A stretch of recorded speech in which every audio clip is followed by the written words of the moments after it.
One thing I find indispensable in a vehicle car kit is candles. One candle can keep you warm. One candle can heat up your coffee.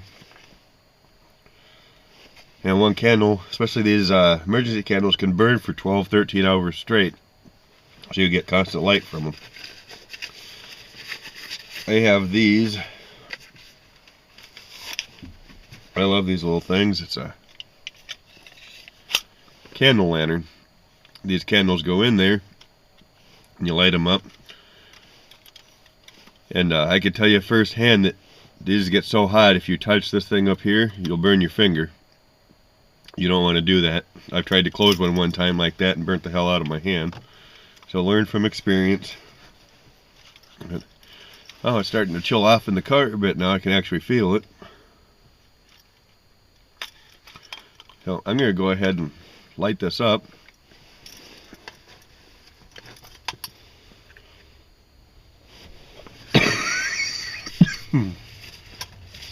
Which, I always keep a lighter in the bag with it.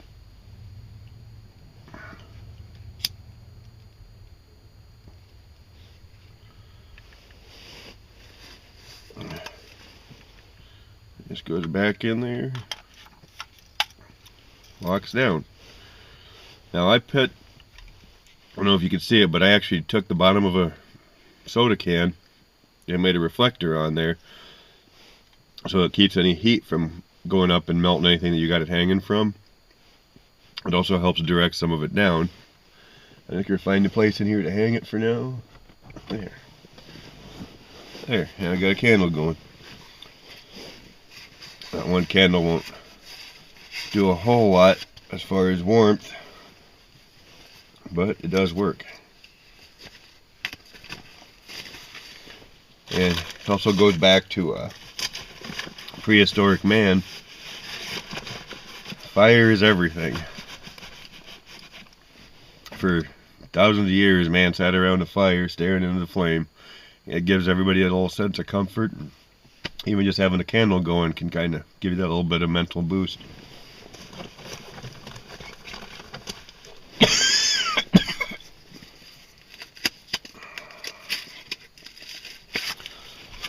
These are the other space blankets. They're like $1 at Walmart and most stores.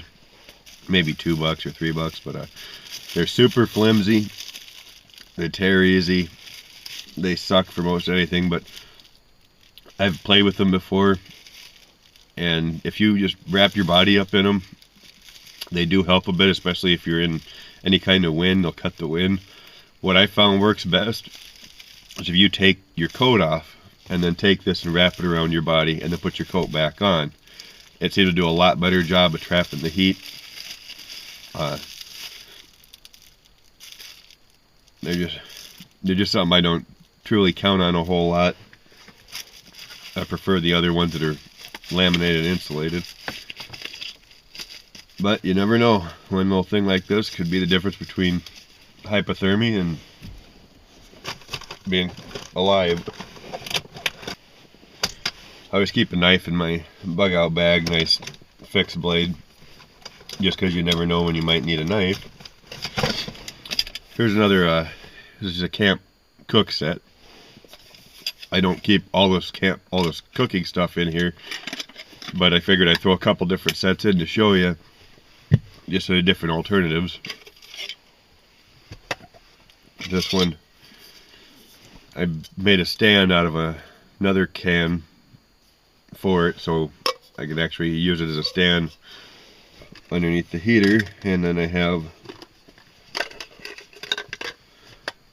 a mini Red Bull alcohol fuel stove, and that actually goes in the small can that rests on top of it. That actually, this will boil water in about 10 minutes easy, which I got a cup that I keep inside of it too,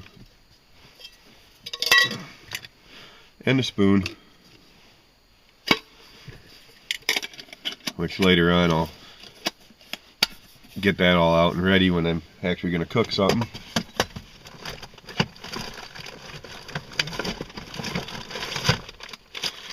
I got paracord in here. It's always a good idea to have extra cord somewhere. You never know when it could come in handy. I think that's pretty much it for what I got in this bag. But it's pretty much everything I need just to stay comfortable for 12 to 24 hours if I'm stuck in the vehicle. It's been half an hour. I forget what the temperature said it was. I think they're 58 degrees when I got in here. Yeah, it's going down, 52 degrees. Still comfortable though, but I know it won't be for long. So I think what I'm going to do is, if you don't have one of these fancy little candle lanterns, but you got the candle, I'm going to show you how to make a candle lantern out of a soda can, which a lot of people have soda cans in their vehicles. I have a multi-tool on me, which I also keep one in the vehicle, and a first aid kit. You should always have a first aid kit in your vehicle. We'll start with this one. This is just a Monster Energy drink. Yeah, I drink them once in a while. Not very often, but I'm gonna find the can opener on here. There's two different ways to make the pop can candle lantern that I know anyway. One, you gotta cut the top off, which is really easy with a, you could do it with a knife if you wanted to, but you might risk cutting your fingers. But pretty much any multi-tool has a can opener on it. All I'm doing is working it off and taking that top out.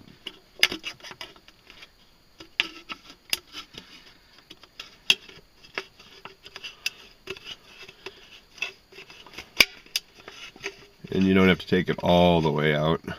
You can just fold it over once you get down to the very edge.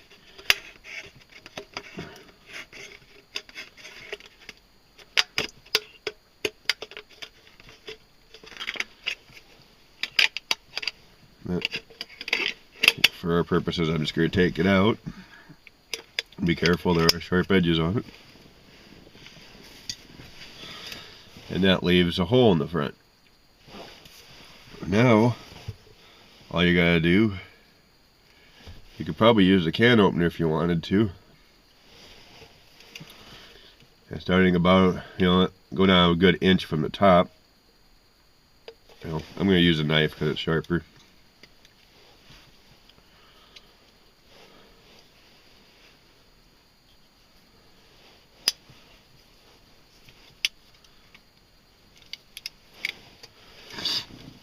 Stab the can and make a cut. Don't cut towards yourself, and stop about an inch from the bottom. About every 3/4 of an inch or so around it, do it again. I don't know if you can see what I'm doing there, but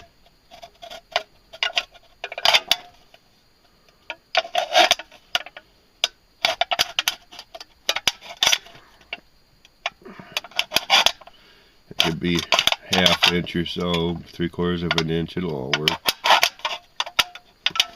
Important thing is just don't cut yourself.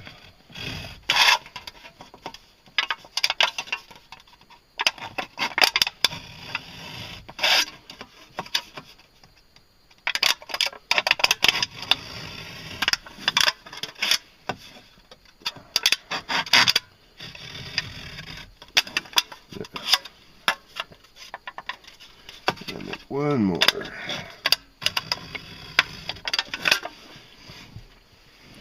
And if you take the can,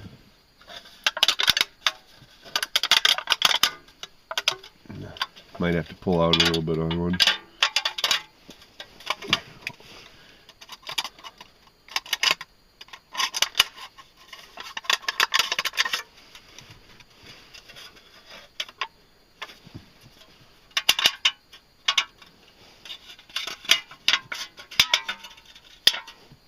Once you get a couple started, they're pretty easy. But you start pulling them down and pulling them out. Put a little crease in them.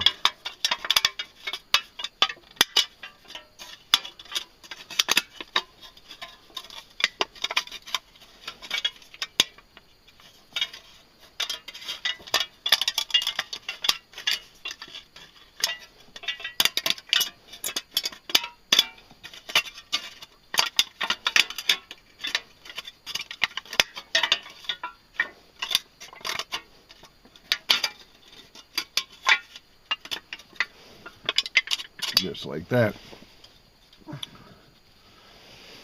Now, use a different candle. I think I got there's a tea light in here. Gotta close my knife. Anytime you use a knife, put it away before you do anything else.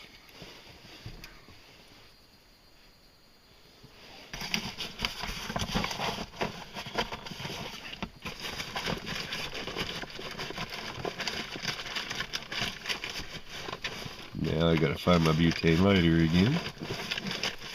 Or I could just use this candle since it's already lit. Oops.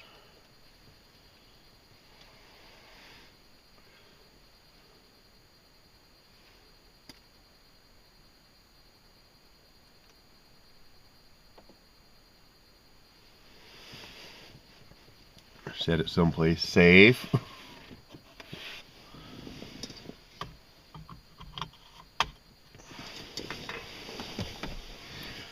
Now, this is the tricky part. You gotta put this in there. Easiest way is just crush it down like this and drop it in. Now, you have a candle lantern. It's actually, if you put your hand above that, it puts off a lot of heat. This isn't something technically you'd be warming your vehicle with, but hands are chilly, you can put your hands over it, warm them up, sit over it. That's just another example of something you can do. I'm going to blow this one out. I don't want a bunch of candles burning in the car while I'm doing this.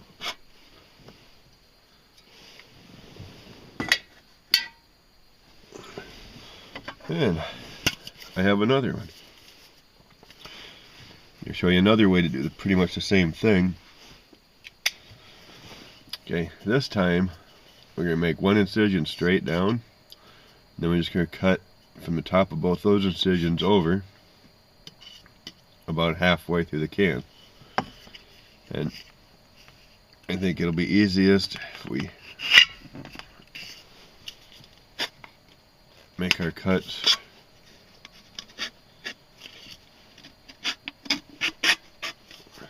across first, so it's pretty much halfway straight through the can.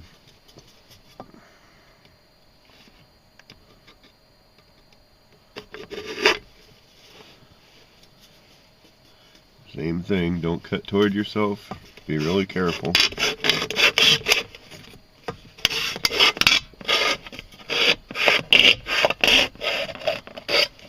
Once you've made those two cuts, you find a spot halfway between them and make one cut down.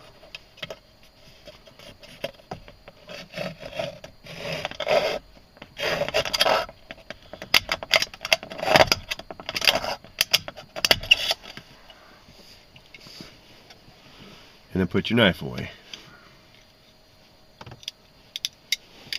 because you don't want to get cut.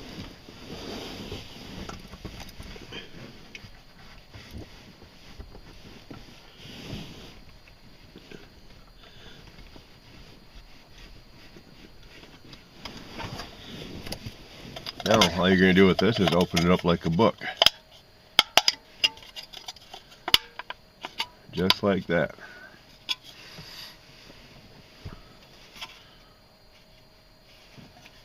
And you can light your candle and put it right inside like this. And it'll reflect the light and the heat back towards you. The top of this will get very, very hot unless you cut the top out like we did the other one. Or like this Venom bottle, we could just take the lid off and that would let a lot of heat out through the top. But you'd be surprised this little thing like this, the amount of heat that one candle actually generate.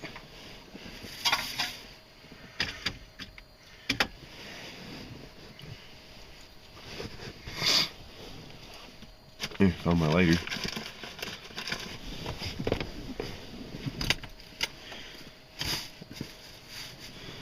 Alright, one thing you'll find out is if you're stranded in your car for many hours, you're gonna get really bored. A lot of strange things can happen when you get really bored. Wilson! Roxanne! You don't have to put out the red light. They may take our lives, but they shall never take our freedom!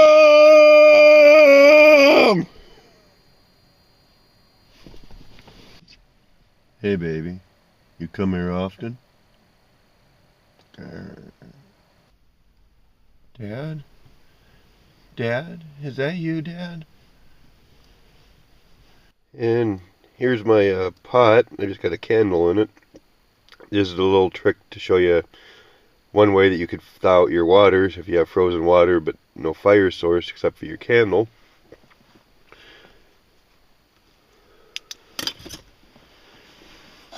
I have these two metal bars that I designed specifically for this, but anything that it can get your pot, whatever you want to heat water in, over your heat source,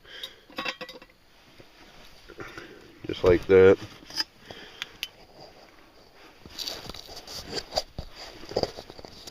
Yeah, I definitely need better camera technology, but anyway, now your frozen water bottle's frozen. Show you what to do.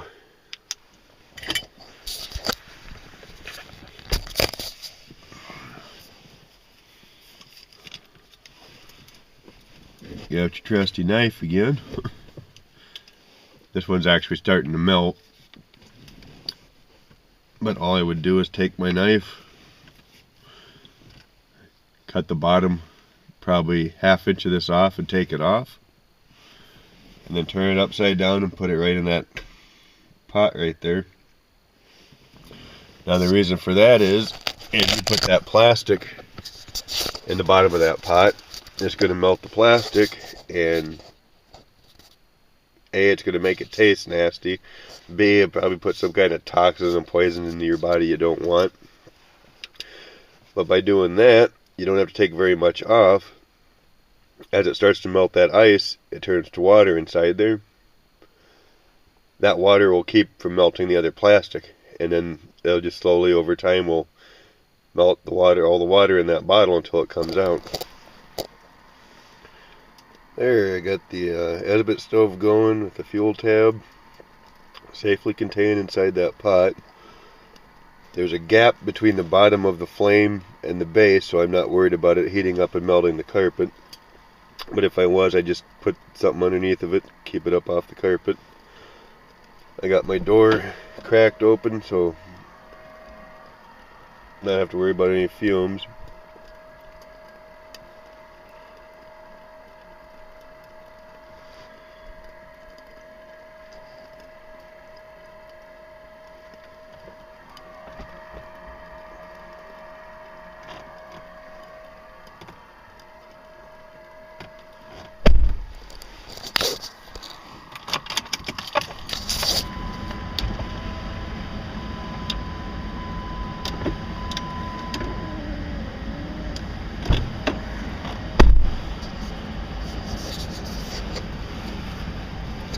Wow, getting lots of heat off that too.